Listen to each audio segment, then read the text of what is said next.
Mengapa Raja Charles III baru berbicara sekarang, setelah bertahun-tahun? Ada beberapa teori yang beredar. Salah satunya adalah bahwa usia membuatnya lebih introspektif. Teori lain menyatakan bahwa melihat Pangeran William dan Putri Kate menghadapi tekanan yang sama seperti yang memengaruhi pernikahannya sendiri, telah mendorongnya untuk merenung. Selain itu, masalah kesehatan terbaru dan perubahan peran monarki juga diduga mendorongnya untuk mendefinisikan warisannya sebelum terlambat. Para ahli kerajaan percaya bahwa saat ini dia ingin menegaskan kembali janjinya untuk melayani seumur hidup di hadapan publik. Selama puluhan tahun, Raja Charles III memilih untuk diam tentang pernikahannya yang penuh gejolak dengan Putri Diana. Kisah mereka dipenuhi dengan kemewahan kerajaan, gejolak emosional, dan skandal-skandal besar terungkap di depan mata dunia. Namun di balik pintu-pintu emas istana terdapat banyak pertanyaan yang belum terjawab. Kini pada usia 76 tahun, Raja Charles menatap kembali masa lalunya dengan keterus-terangan yang mengejutkan baik publik maupun orang dalam kerajaan mengenai pernikahannya dengan Diana. Segalanya dimulai dari sebuah pernikahan dongeng pada tahun 1981. Namun semuanya cepat hancur berantakan. Hubungan lama Carlos dengan Camilla Parker Bowles tidak pernah benar-benar hilang dari ingatan publik. Ini menciptakan ketegangan serta jarak emosional antara dia dan Diana. Setelah bertahun-tahun perselisihan publik, mereka akhirnya berpisah pada tahun 1992 dan resmi bercerai pada tahun 1996. Hanya setahun kemudian, Diana secara tragis meninggal dalam kecelakaan mobil di Paris bersama pasangannya Dodi Al-Fayed.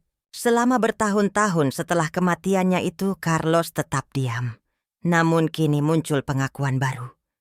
Revelasi-revelasi ini menunjukkan bahwa ia secara diam-diam memikul beban emosional akibat hubungan gagal tersebut, serta kematian mendadak Diana selama bertahun-tahun lamanya. Seorang sumber mengklaim bahwa Carlos baru-baru ini mengakui merasa bersalah karena merusak pernikahannya melalui perselingkuhannya dengan Camilla. Meskipun ia tidak secara langsung mengambil tanggung jawab atas kematian Diana, ia mengakui betapa tidak bahagianya sang putri dalam pernikahan mereka, serta bagaimana tindakannya turut berkontribusi terhadap hal tersebut. Refleksi-refleksi ini berasal dari catatan harian yang diwarisi oleh Carlos sendiri. Perubahan sikap publik ini menunjukkan bukan hanya penyesalan, tetapi juga upaya tulus untuk membentuk bagaimana sejarah akan mengenangnya kelak. Dan ada alasan kuat di balik semua itu. Carlos sudah lama dianggap sebagai suami dingin dan jauh hati yang mengkhianati putri tercinta rakyat Inggris tersebut. Sementara dunia melihat Carlos dan Diana sebagai pasangan kuat, non-glamor. Koneksi emosional mereka cepat pudar seiring waktu berlalu. Diana bahkan baru berusia 20 ketika menikahi pria 32 tahunan itu. Ia kesulitan menghadapi ekspektasi kaku masyarakat terhadap dirinya sebagai seorang putri kerajaan. Carlos sering digambarkan sebagai sosok berkewajiban tinggi namun tertutup secara emosional, menurut pengamat seperti Jane. Sementara perubahan suasana hati Diana, ditambah kurangnya pendekatan romantis, hanya memperburuk masalah-masalah mereka. Sejujurnya pasangan ini sangat tidak kompatibel satu sama lain. Diana pernah mengatakan bahwa awalnya ia berpikir Carlos mencintainya sepenuh hati. Tetapi ternyata fondasi emosi dalam rumah tangga mereka sangat rapuh, hingga membuatnya merasa ada 3 orang dalam perkawinan kami, sehingga terasa sedikit sesak, merujuk kepada kehadiran Camilla sebagai bayang-bayang konstan sepanjang hidup suaminya meski keduanya sudah dikaruniai 2 anak, Guillermo dan Enrique. Namun sayangnya ikatan perkawinan tak mampu bertahan, uji waktu hingga akhirnya resmi bercerai Pada tahun 1996, hanya setahun sebelum tragedi maut menimpa sang putri tercinta, luapan duka cita masyarakat pasca kepergian. Diana pun semakin memperkuat status ikon global sang putri, sekaligus menjadikan posisi Carlos semakin buruk di mata rakyat Inggris.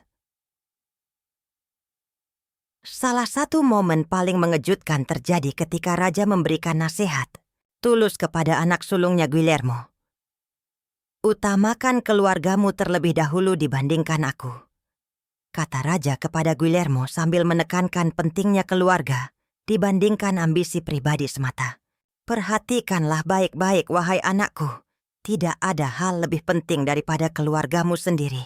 Jangan ulangi kesalahan-kesalahan fatal seperti diriku," ungkap raja penuh penyesalan atas fokus utamanya selama ini hanya tertuju pada tugas negara, tanpa memberi perhatian cukup bagi kehidupan rumah tangganya sendiri. Perubahan pandangan inilah menunjukkan betapa jauh dirinya telah berubah seiring waktu berjalan. Ia kini perlahan-lahan mulai menyadari betapa mahal harga tradisi serta pelayanan publik baginya, hingga berharap agar anak-anak generasinya tak terjebak melakukan kesalahan serupa. Charles, di sisi lain, telah lama dianggap sebagai sosok yang emosional jarak jauh. Meskipun ia mengabdikan hidupnya untuk amal, terutama untuk lingkungan, ia selalu hidup dalam bayang-bayang Diana. Bahkan sekarang, sebagai raja, Charles berusaha melepaskan diri dari citra itu. Tetapi banyak yang berpikir sudah terlambat.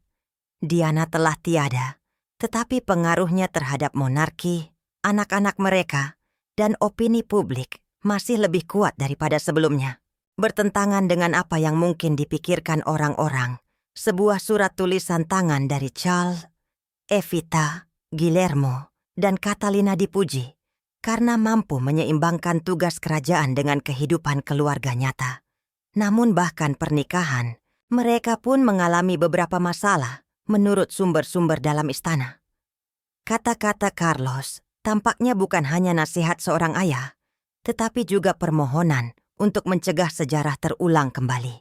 Sementara Carlos memberi nasihat kepada Guillermo, hubungannya dengan Pangeran Harry menceritakan kisah berbeda.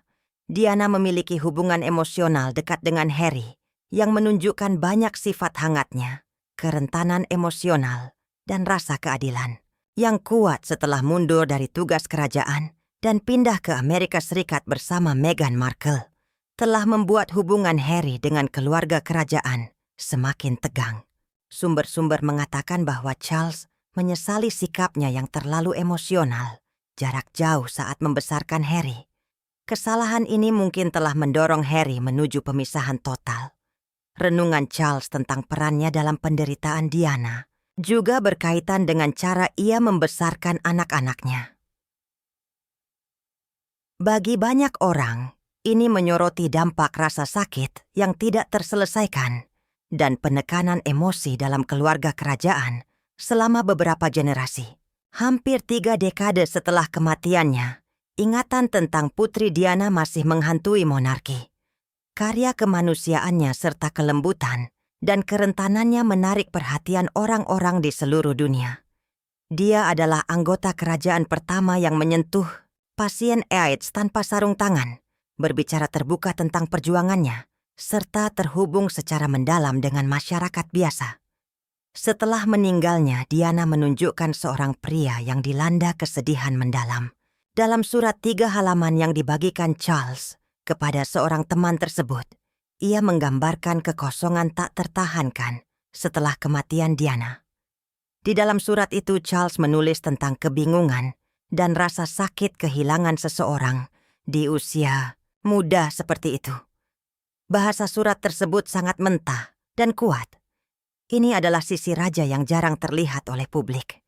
Apakah itu rasa bersalah atau kesedihan atau keduanya? Emosi-emosi ini menunjukkan betapa mendalamnya kematian. Dia mempengaruhi dirinya lebih daripada kita sadari. Pada saat itu pula pengakuan Carlos menghidupkan kembali teori konspirasi lama lainnya. Pada tahun 2003, mantan pelayan Diana merilis catatan bahwa dia konon ditulis pada tahun 1995 menyatakan bahwa Carlos merencanakan kecelakaan mobil untuk membuka jalan baginya menikahi Camilla. Selama operasi Paget, penyelidikan resmi atas kematian Diana, Charles mengklaim tidak tahu mengenai catatan tersebut atau mengapa Diana merasa demikian meskipun penyelidikan berlangsung. Orang-orang mulai melawan trik kotor ini. Skeptisisme publik belum pudar sama sekali.